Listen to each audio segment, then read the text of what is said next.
Hi everyone, I hope you're having a great day. I hope you were able to catch some magic during your day today and that you were able to see the many blessings in your life. And it's sometimes hard to catch those blessings, but if you look close enough, you'll find that they're right in front of you. I got a haircut update.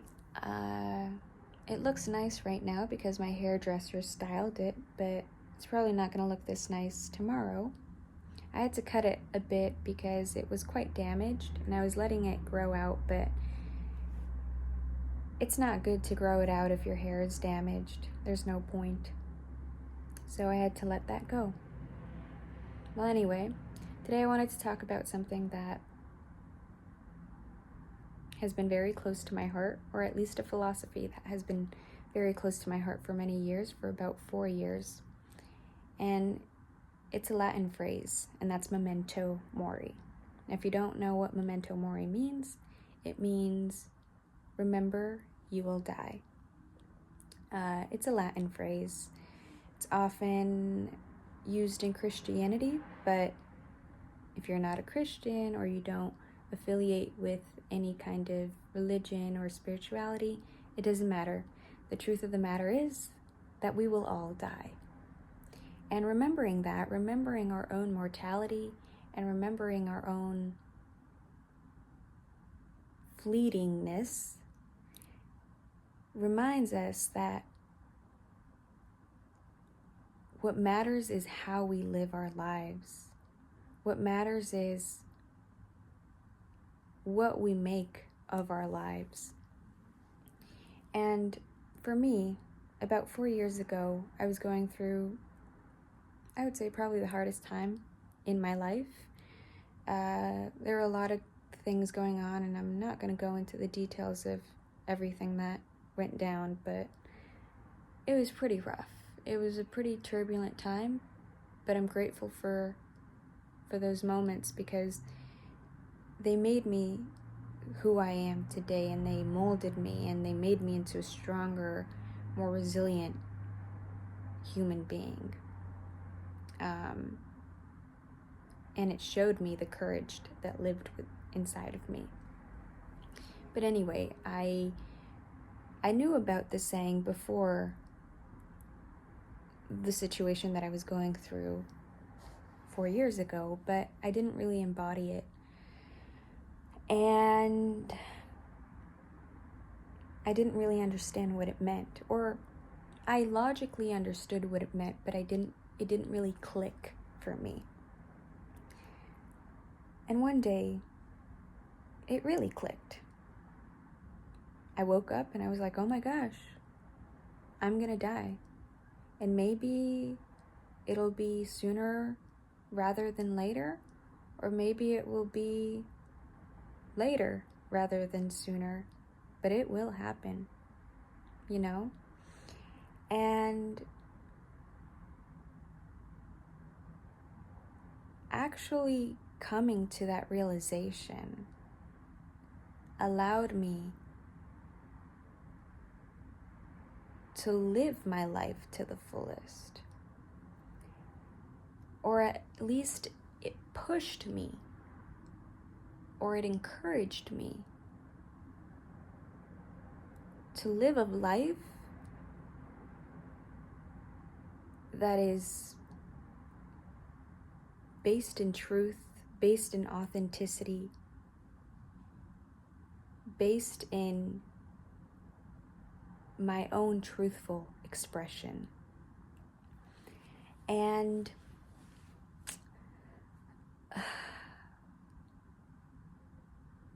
memento mori reminds me that I can put aside the trivialities of life, knowing that in the grand scheme of things, they don't really matter.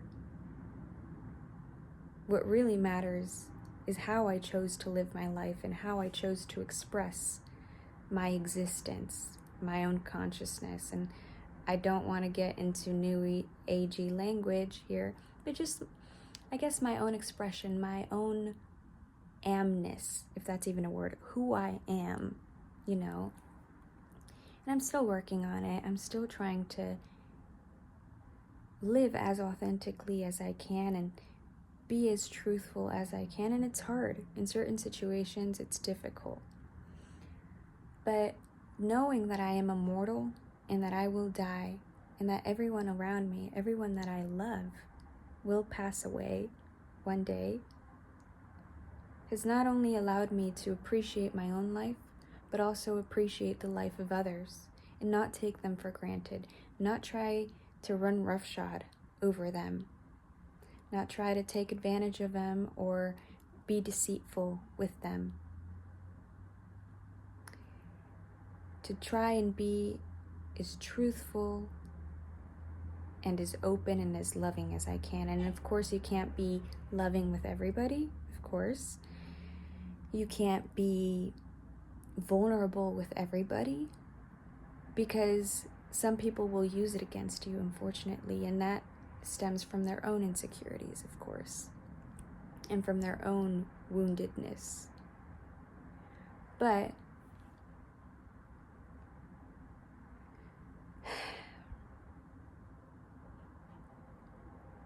remembering that I will die has given me freedom to live, because I know that this life, I don't know what's going to happen in the next life. I'm not sure. I don't even know if there's a next life or there's an afterlife or there's a heaven or a hell. I'm pretty sure there's no heaven or hell, at least the way that the Bible describes it. And by the way, the Bible does not talk about hell. But anyway, that's not the point. The point is that all I know is what I have right now. And all I know is that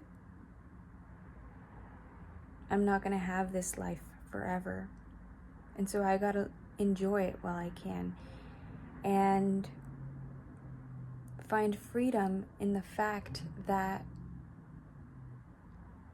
although this life is temporary, I can make my own life. And like I've said before, choose my own adventure, choose how I want to express myself, express this existence, me, my existence, my essence. How do I want to express it to the world, or do I want to be a copycat? And for me, the answer is no, I don't want to be a copycat. I want to explore who I am and express that as authentically as I can. And I'm always discovering new versions of myself, and I never fully feel like I've completely understood or known myself. But it's always interesting to find new things about myself and be able to share that with others. So remember that you will die. Remember that your life is not immortal. Remember that everyone around you will die. So appreciate your life and appreciate the life of others. Try and express yourself as truthfully as you can, and it's hard. It's hard to be authentic. It's hard to be true. It's hard to keep it real sometimes. But with practice, it gets easier. That's what I've found. And I still struggle with it, and I still have a hard time being as authentic as possible. But with time, it gets easier. I've come a long way. And so, yeah, remember you will die. And so,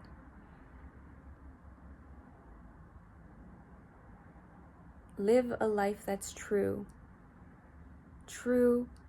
and that expresses your truth, who you are, your essence. And you have to go deep inside yourself, go deep within yourself, and find what makes you you,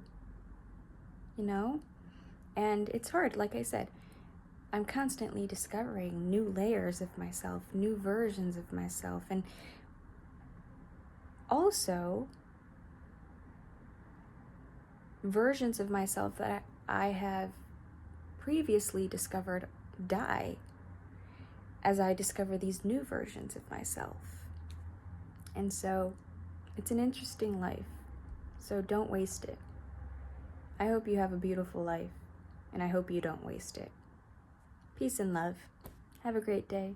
Bye.